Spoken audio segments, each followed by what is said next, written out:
Poštovana publiko, dame i gospodo, veliko mi je zadovoljstvo da vas mogu pozdraviti u ime cijelog ansambla Jaman Suara. Dobrodošli i nadam se da ćete evo uživati u ovoj glazbenoj večeri, jednoj nesvakidašnjoj glazbenoj večeri. Naime, znači ovdje vidite jednu hrpu instrumenata o kojoj ćemo usput i pričati dok traje koncert. Međutim, prije nego što uopće malo više ispričam, postoje naravno stvari koje se moraju prvo reći, a to je jedno veliko hvala. Prvo hvala vama što ste se okupili u ovako lijepom broju, zaista ste nas ugodno iznenadili. Drugo, veliko hvala gospodinu Tvrtku Zebecu i cijeloj međunarodnoj smotri folklora što nas je opet pozvala na ovu istu pozornicu. Doduše, zadnji put smo svirali tamo na platovu, ali nismo se daleko maknuli.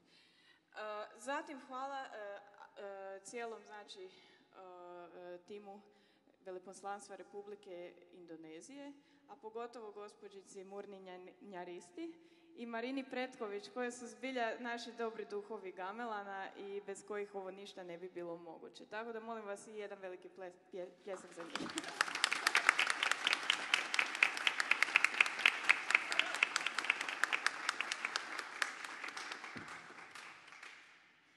Meni je ovako pripala ova jedna vrlo nezahvalna uloga kad morate nešto puno pričati. Ja ću se truditi što manje.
Tako je, bio je to Srikaton